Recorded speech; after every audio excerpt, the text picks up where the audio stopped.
Hey there guys, today we're gonna be talking about a very forgotten piece of Roblox history. Alright, well, we got to bring it back about 11, 12 years, 13. So, tickets, ticks were a secondary currency. You have Robux and you have ticks, and you could buy ticks for ticks. You will get 10 free tickets per day, but we're gonna be talking about the weirdest thing ever. Alright, so it all starts one wild morning in 2009. In fact, it would be February 2009. Alright, so normally when you go to the catalog on Roblox, there's many things to buy, right? But what if I told you that in February 2009, when you bought something for tickets, it would not take the money out of your account? So let's actually rewind it back a bit. So back in 2009, an item that a lot of people wanted was the Crown of Warlords. It was one of the most expensive ticket items, and as you can see on July 1st, 2008, Roblox was wearing the Crown of Warlords. So yes, costing 50,000 tickets. This was no cheap hat, because back in 2008, there was no way to exchange Robux for ticks.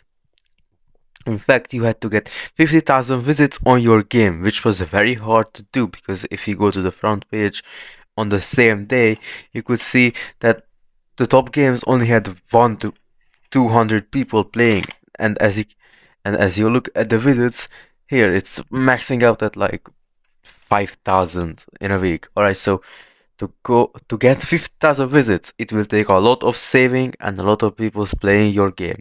I mean, just compare that to the front page of today, where it's not uncommon to see games having more than 100,000 people and games having billions of visits.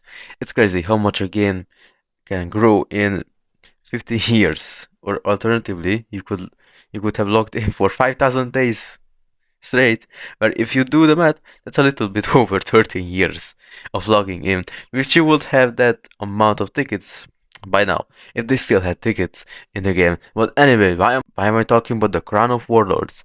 Well, let's say you had the tickets to buy this item. So let's go ahead and let's say you wanted to buy this, right? So you would be able to afford it in the first place, and you would be able to buy it, and then it wouldn't charge you. So you freak out. Imagine you buy something expecting to lose 50,000 tickets and you don't lose any tickets at all, right? So curiously now, what's going on here, right? Well, Mr. Doombringer makes a forum post saying purchasing is back up. You will pay for what you purchased. Everything is on delay right now. It's all just slowed down. Whatever you buy right now, you will be charged for eventually. Should be back up to speed in a little while. And so how did the users respond to this? What people did? They went crazy, in fact. There is lots of historical posts about it. So basically back in the day, the forums were a place to discuss things with people and everyone was breaking out on the forums. Okay, so there was a transaction delay. Yes, there is a transaction delay. No, you aren't getting free hats. You will come to see that you really spent your money and possibly more for the hats. You'll try to take advantage of the admins, and the admins are aware of these situations and are honest. Stop purchasing things, and then you have respect blocks here saying reply if you have negative Robux or tickets. So people actually had negative Robux or tickets in their account in February 2009. This is unheard of. I have never heard of this in my life. People having negative amount of Robux or tickets. Okay, so what happened to all these people with negative tickets, right? Well, they were forgiven. They were forgiven their debt by Roblox. It's crazy. They just reset everyone's stuff back to zero, and they were able to keep all the hats or items, any other item that they purchased. So even if they had negative Robux or tickets, Roblox reset back to zero, and then they got to keep all the expensive limit hats or any other item that they got. That's so a really interesting move by Roblox, right? Like this happened. If this happened today, with all the hats and limiteds in the catalog, someone will just go and buy everything and not get charged for it, and then get to keep all of it. Like you could instantly become the richest Robloxian if you took advantage of this the right way.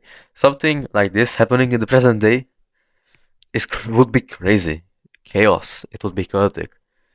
Like back then, there wasn't even a million people on Roblox yet. back then. And just like it was just crazy. This situation was just crazy. Overall, this is like a crazy cool glitch, right? But let me know what would you do if you could spend as much Robux as you wanted? What would you buy? Well, like you could run infinite ads on your game and just take over Roblox. You could donate to your friend over and over and never be charged for it, just to be forgiven. I mean, we could have really destroyed the economy, the Roblox economy. Is that really a thing? I don't know. if there was some if there was some clever kid back in February 2009, right? This was 14 years ago. They could have destroyed Roblox with ads, with terrible ads. I just can't believe this actually happened. So that's all I had to say. Bye.